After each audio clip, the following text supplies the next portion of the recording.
का प्रतिनिधित्व करता था। आर्थिक आकांक्षाओं और धार्मिक उत्साह के संयोजन ने अरबों को भारतीय उपमहाद्वीप की ओर प्रेरित किया। सिंध की अरब विजय के केंद्र में एक उल्लेखनीय युवा सेनापति मोहम्मद बिन कासिम की कहानी है।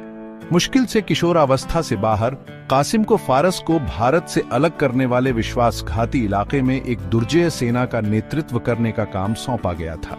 उसका मिशन स्पष्ट था, सिंध को जीतना और इसे इस्लाम के झंडे तले लाना। कासिम की सैन्य प्रतिभा, उसकी रणनीतिक प्रतिभा और अटूट दृढ़ संकल्प में स्पष्ट थी।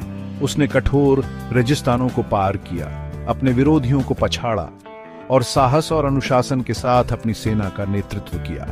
सिंध की उसकी विजय कोई तेज हमला नहीं थी, बल्कि एक सावधानीपूर्वक तैयार किया गया अभियान था जिसमें सैन्य कौशल के साथ चतुर कूटनीति भी शामिल थी।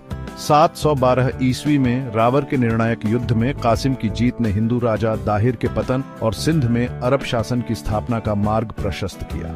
उसका नाम विजय का पर्याय बन गया। इतिहास के इतिहास में भारत में अरब प्रभुत्व के वास्तुकार के रूप में खुद को अंकित किया। सिंध में अरब सेनाओं का आगमन भय, अवज्ञा और समझौते के मिश्रण के साथ हुआ। सिंध के शासक राजा दाहिर ने पिछले अरब आक्रमणों के खिलाफ अपने राज्य की बहादुरी से रक्षा की थी। हालांकि कासिम की रणनीतिक प्रतिभा और अरब सेना की ताकत पर काबू पाना बहुत कठिन साबित हुआ। जहां कुछ स्थानीय शासकों ने आक्रमणकारियों का विरोध करने का फैसला किया, वहीं अन्य ने गठबंधन का विकल्प चुना या अरब सत्ता के अधीन हो गए। इस विविध प्रतिक्रिया के कारण जटिल थे, राजनीतिक गणनाओं से लेकर धार्मिक विचारों तक। विजय के शुरुआती झटके के बावजूद सिंधी लोगों की भावना मंद नहीं हुई। वे अपनी परंपराओं, भाषा और जीवन के तरीके से चिपके रहे, तब भी जब वे अरब शासन की वास्तविकताओं को नेविगेट कर रहे थे।